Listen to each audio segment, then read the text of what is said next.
Assalamualaikum warahmatullahi wabarakatuh. Kami dari kelompok 3. Perkenalkan, nama saya Khayatul Amalia Fauziah. Saya sebagai moderator dan nama anggota kelompok saya yaitu ada Mbak Kiranti Ilmi, ada Mbak Detalia, ada Mbak Titi, dan ada Mbak Sofia. Di sini kami akan mempresentasikan hasil diskusi kami tentang torsi dan dinamika rotasi benda kecil. Materi pertama akan saya sampaikan tentang torsi atau momen gaya. Di sini saya akan menjelaskan tentang torsi atau momen gaya.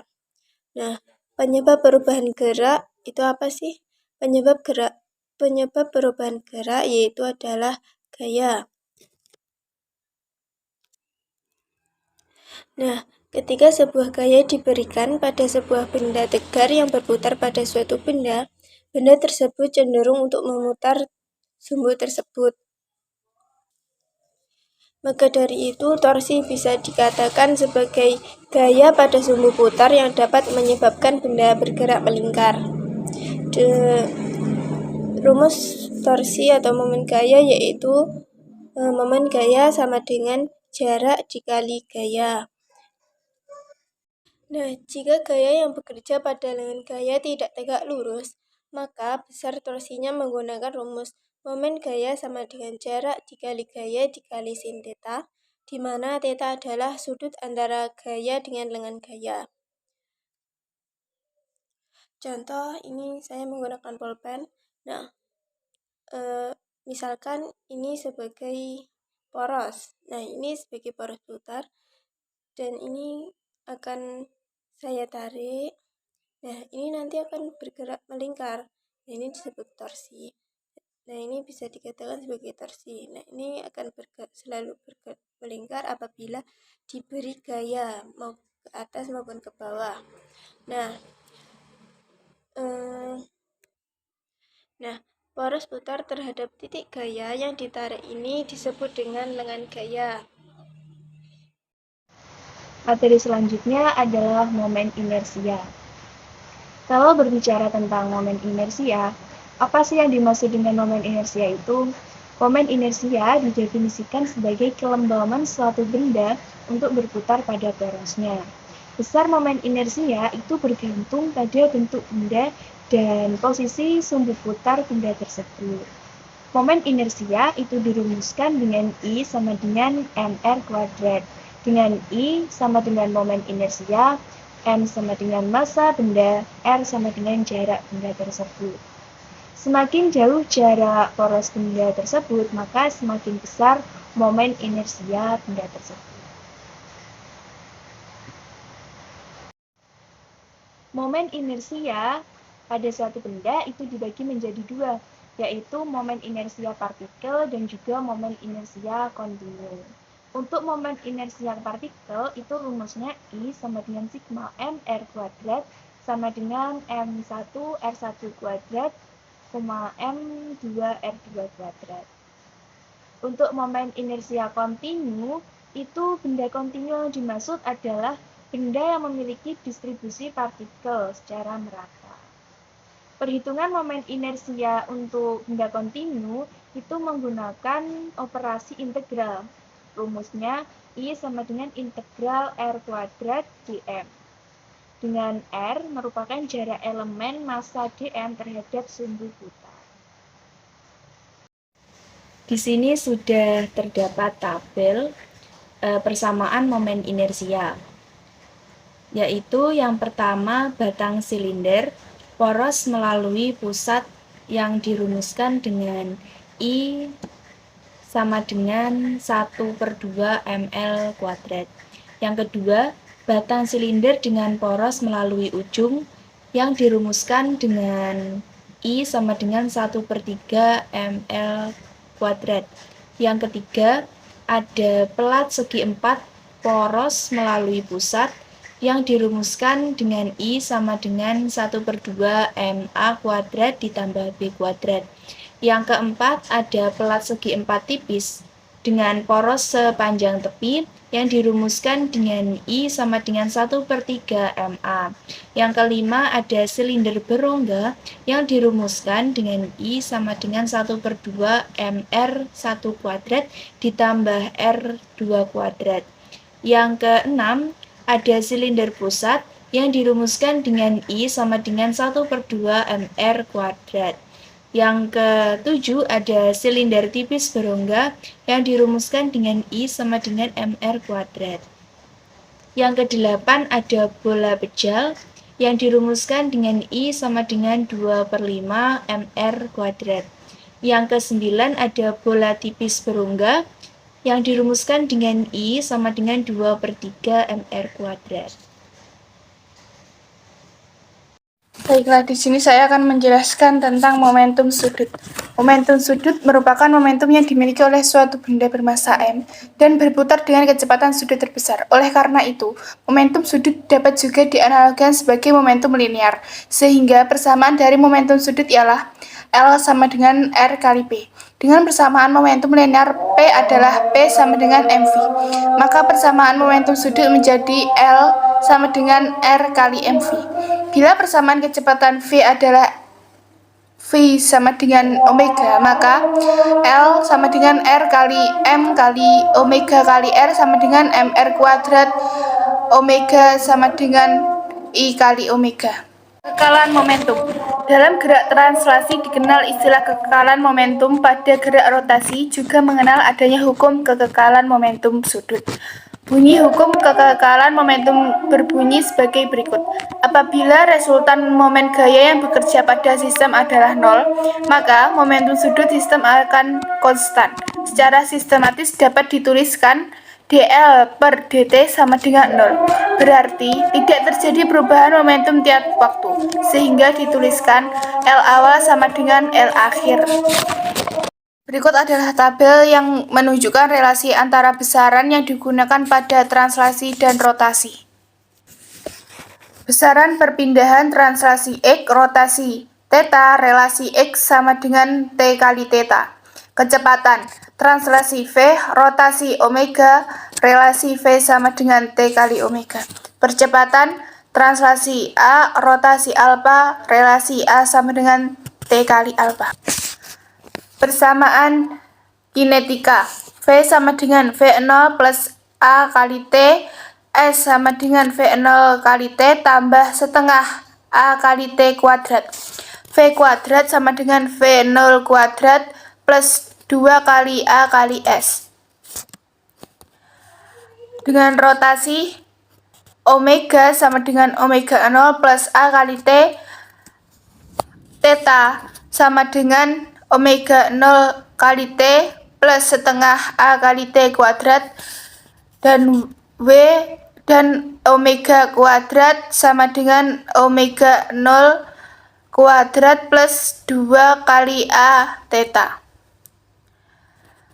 Besaran massa translasi M, rotasi I, relasi I sama dengan M kali R kuadrat.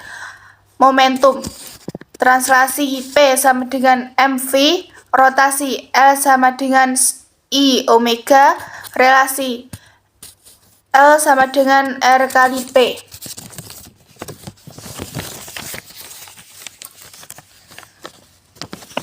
Besaran gaya translasi F sama dengan M kali A, rotasi R sama dengan I kali omega, relasi R sama dengan R kali F. Energi kinetik translasi E K sama dengan setengah M kali V kuadrat, rotasi EK rotasi sama dengan setengah I omega kuadrat. Baik, Assalamualaikum warahmatullahi wabarakatuh. Perkenalkan, nama saya Kiranti Ilmi Afida. NIM saya 1860212221031. Baik, di sini saya akan menjelaskan tentang keseimbangan benda tegar. Benda tegar adalah suatu benda yang terbentuk tidak berubah saat diberi gaya dari luar. Semua gaya yang bekerja pada benda tersebut hanya dianggap bekerja pada titik materi yang mengakibatkan terjadinya gaya translasi. Keseimbangan benda tegar adalah kondisi di mana momentum suatu benda bernilai nol. Artinya, jika awal suatu benda diam, benda tersebut akan cenderung diam. Syarat keseimbangan yang berlaku pada benda tegar adalah syarat keseimbangan translasi dan rotasi. Dan sedikit tentang keseimbangan benda tegar. Benda tegar ini erat kaitannya dengan hukum Newton 1. Konsepnya juga menggunakan sigma F sama dengan 0. Assalamualaikum warahmatullahi wabarakatuh. Perkenalkan, saya Titin Septiana dari kelompok 3. Di sini saya akan membahas contoh soal dan cara penyelesaiannya. Yang soalnya itu ada 4 dari masing-masing subbab ya. Yaitu yang pertama ada torsi, yang kedua itu ada momen inersia, yang ketiga yaitu ada momentum sudut, yang keempat yaitu ada energi kinetik. Langsung saja ke pembahasan yang pertama, yaitu tentang torsi. Oke, pembahasan yang pertama itu mengenai torsi. Contoh soalnya ada di PPT ya. Torsi. Soal yang pertama, jika massa batang diabaikan, besar momen gaya terhadap titik C adalah, kita bisa lihat gambarnya. Diketahui di sumbu rotasi C, gaya F1 dan F2 menyebabkan batang berputar searah jarum jam, sehingga T1 dan T2 positif, sedangkan gaya F3 menyebabkan batang berputar berlawanan arah jarum jam, sehingga T3 negatif. Jadi bagaimana momen gaya di titik C adalah sebagai berikut. Kita akan mencoba mengerjakan, yaitu diketahui ya, ini T sama dengan T1 ditambah T2 dikurangi dengan T3. T sama dengan F1 dikali L1 ditambah F2 dikali L2 dikurangi F3 dikali L3. Oke, di sini ya, ini rumusnya sama dengan 1N dikali 2M ditambah dengan 6N dikali 1M atau sin 30 derajat dikurangi 6N dikali 2M. Oke, selanjutnya T sama dengan 8NM ditambah 3 NM dikurangi 12 NM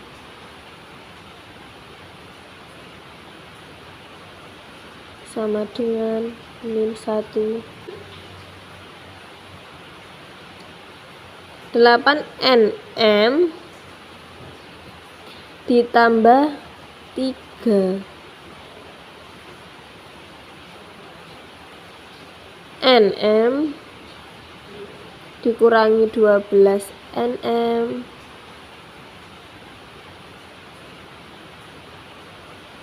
sama dengan min 1 NM.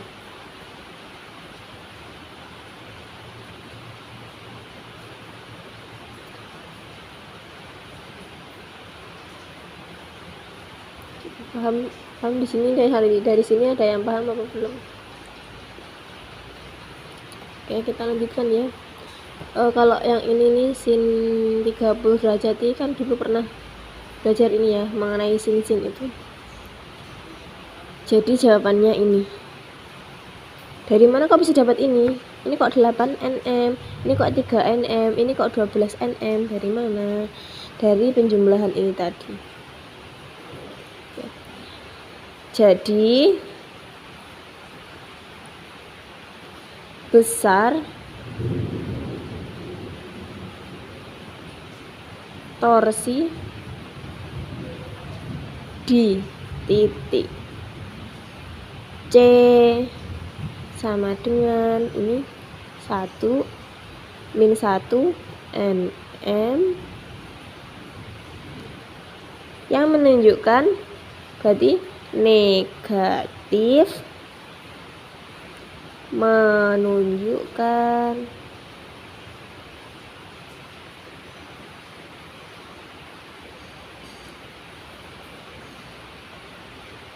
batang berputar ke bawah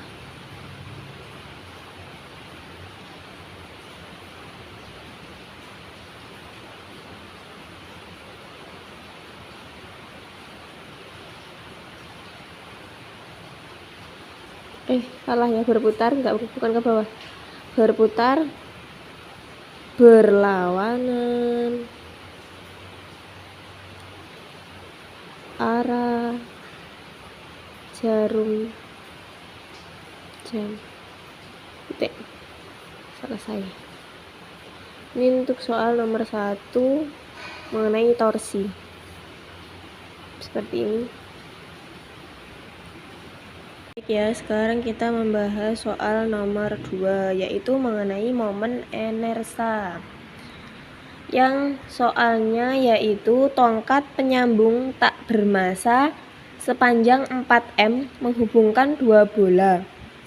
Momen gaya inersia sistem jika diputar terhadap sumbu P yang berjarak 1 m di kanan bola A adalah, oke, kita akan menjawab ya, nomor 2. Oke. Diketahui, kita cari yang diketahui dulu. Diketahui panjang tongkat AB sama dengan 4 m, AP sama dengan RA sama dengan 1 m, PB sama dengan RB sama dengan 4 m, dikurangi 1 m sama dengan 3 massa benda A atau MA sama dengan 2 kg, massa benda B atau MB sama dengan 1 kg. Yang ditanya yaitu momen inersia jika diputar di sumbu P sama dengan I sama dengan titik tanda tanya. Oke, jawab ya. Jawab. Kayaknya diketahui sudah saya bacakan ya. Sekarang jawabannya, bola dianggap partikel, maka bola dianggap partikel maka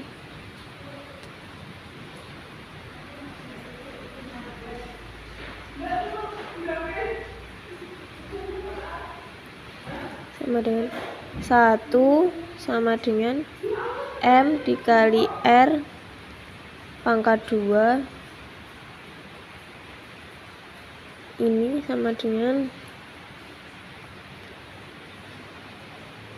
1A ditambah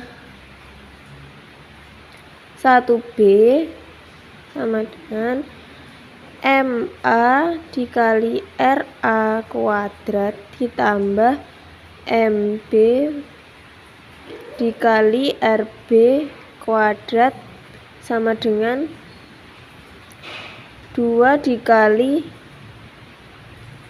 1 pangkat 2. Oke, selanjutnya yaitu Nomor 3 yaitu soalnya ini tentang momentum sudut. Tentukanlah besarnya momentum sudut dari sebuah piringan CD yang masanya 50 gram. Jari-jari 6 cm ketika sedang berotasi dengan sumbu putar melalui titik pusat massa dan gerak lurus piringan dengan kecepatan sudut 10 rad. Rads ya. Kurang lebih berapa satu? Itu. Yaitu kita akan menjawab. Oke. Di sini diketahui dulu, kita cari kalau menjawab soal seperti ini lebih gampang kalau mulai mengerjakan itu dicari apa yang diketahui, ditanyakan lalu jawabannya ya. Oke. Diketahui tadi momen inersia piringan 1 sama dengan setengah mr. Itu apa ya tanda itu? Pokoknya ya tanda itu 2 dengan m sama dengan 50 gram sama dengan 5x10. Tanda itu 2 kg dan R sama dengan 6 cm sama dengan 6 dikali 10 dikurangi 2 dan W sama dengan 10 rads min 1. Maka momentum sudutnya bagaimana? Oke, kita akan mengerjakannya.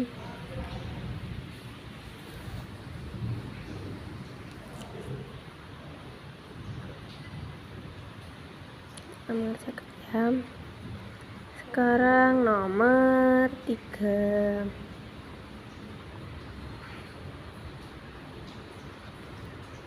L sama dengan 1 dikali gini ya rumusnya.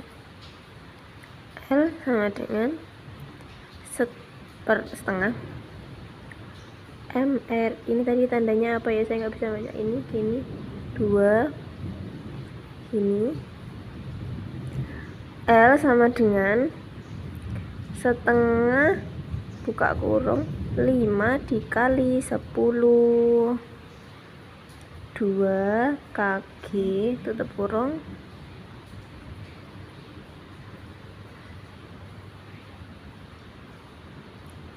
buka kurung lagi 10 rad gini ya. Oke, sekarang soal yang terakhir yang di sini soalnya tentang energi kinetik dengan soal diketahui sebuah mobil mempunyai massa 600 kg atau kilogram yang melaju dengan kecepatan 30 m/s. Berapakah energi kinetik pada kecepatan laju mobil tersebut? Kita jawab ya. Soal yang terakhir itu nomor 4. Oke. Nomor 4. Dengan rumus E besar K sama dengan setengah M per V kuadrat. Oke, gitu ya. Sama dengan setengah 600 ini dikali ya. Dikali 30 kuadrat. Dimana setengah itu dikali 600 terus ini di kuadrat ini dikalikan ya. 30 berarti pangkat 2 itu 30 dikali 30 hasilnya yaitu 900 terus sama dengan ini perkalian seperti ini berarti bagaimana? Ini dikali ini dibagi ini ya. Hasilnya yaitu ini bisa dicoret ini. Ini hasilnya 300.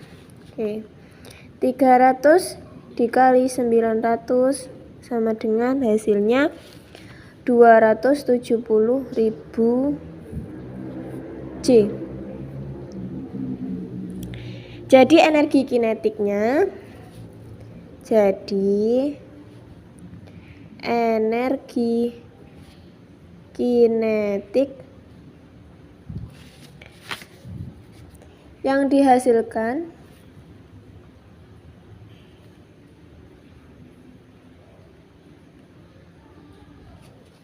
mobil tersebut adalah ini jawabannya 270.000 J. Udah selesai. Sekian pemaparan materi dari kelompok 3 ini. Apabila ada kurang lebihnya saya mohon maaf. Terima kasih. Wassalamualaikum warahmatullahi wabarakatuh.